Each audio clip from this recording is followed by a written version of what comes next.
Thank you very much. I'm glad to be here today to talk about something that's very important, folks. Very important, Ukraine. Now, let me tell you, I've been watching all of this for a long time, and believe me, I've been dealing with world leaders, the best of them. In this situation in Ukraine, it's a disaster, a total disaster. We have a situation where Europe is burning, and our leaders, our so-called leaders, don't know what to do.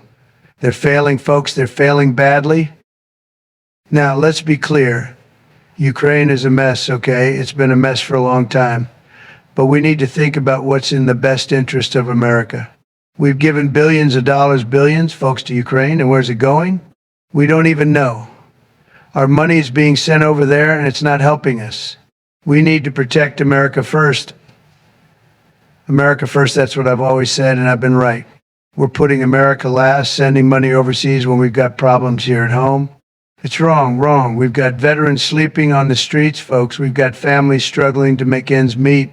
We've got drugs pouring into our cities, destroying communities. We've got schools that are failing our kids and crime rates that are out of control. And what do we get from Washington? More spending, more foreign involvement, and less attention to the issues that matter to American families. It's a disgrace. Now, people will tell you, oh, we have to help Ukraine. But you have to ask why? Why should we be the ones footing the bill? Why is it always America, always us sending our hard-earned dollars and resources to fight other people's battles? We've done enough. We've been helping. We've been the leaders. But when you look at the state of things, it's clear our leadership is weak. They're weak. In Russia, they see that. They see it, folks. They know it. They know our leadership is a joke right now. And when I was in charge, nobody messed with us. I dealt with Putin. I dealt with China. They respected me. They respected our strength. That's what you need, strength. The world respects strength, not weakness. Look at what's happening today. We have a world full of problems we should be solving here at home. We should be fixing our infrastructure, rebuilding our manufacturing base, and making sure that American families are safe and prosperous. But instead, we're pouring money into a foreign conflict that's been going on for years. And what do we get for it? More instability, more problems, and less security for the American people. Let's talk about the facts. The facts are, when I was president, we were in a position of strength. Russia was not making moves. China was not making moves. They knew that we meant business. When I said something, people listened. We had respect on the world stage, but now what do we have? Weakness. We have a leadership that is so disconnected from reality, it's staggering.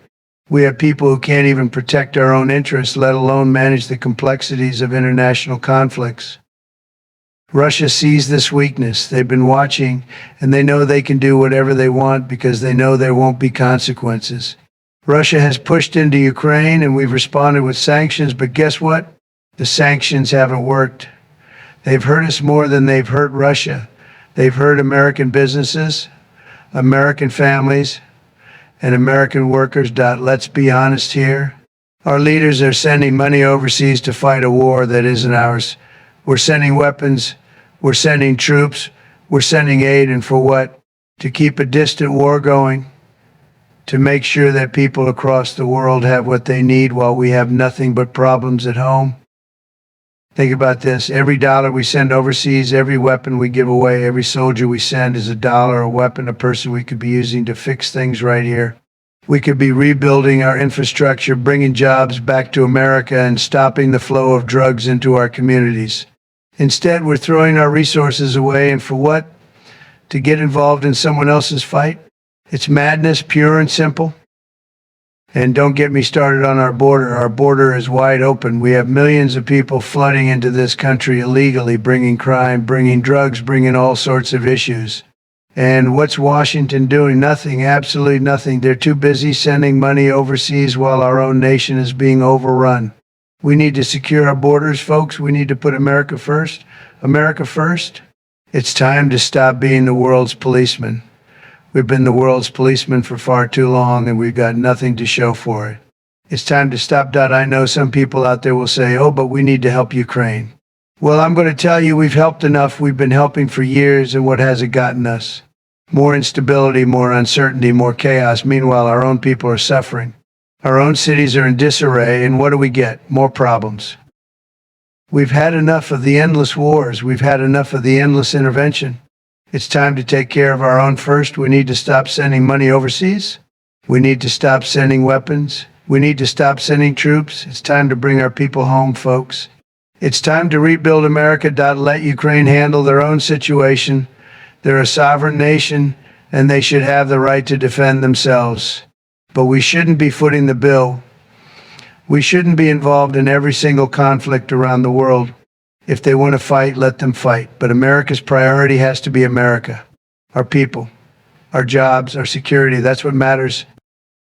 Now, let me tell you, folks, this is not about being isolationist. It's not about turning our back on the world. It's about being smart. It's about being strategic. We need to rebuild our country. We need to focus on our problems. And yes, we can still be a leader in the world. But that leadership comes from strength. It comes from a place where America is strong, America is prosperous, and America is secure. We need to get our priorities straight, and let me be clear, this isn't just about Ukraine. This is about the direction our country is heading. This is about a leadership that doesn't put the needs of its people first. This is about a government that spends billions of dollars overseas while our own people are struggling. And we can't keep doing this. We cannot keep going down this path. We need to invest in our own people. We need to invest in our own future. And we need to take care of the issues that matter to Americans: crime, jobs, healthcare, education, and national security. We need to rebuild our military, but we also need to take care of the American people who serve in it. We need to make sure our soldiers come home to jobs, to healthcare, and to the respect they deserve. We need to make sure our borders are secure, and we need to make sure that America is strong, not just militarily, but economically, socially, and culturally. America deserves better. Our people deserve better. We've spent too long being the world's police. It's time for a change. It's time for a new direction. A direction where America comes first. A direction where we put our country, our people, our interests above all else. So we're going to look after our own, we're going to rebuild our country, bring back our jobs, secure our borders, and stop this endless waste of American resources overseas. We're going to do it right, folks. Believe me, we're going to put America first, and we're going to make our country great again. Thank you, and God bless America.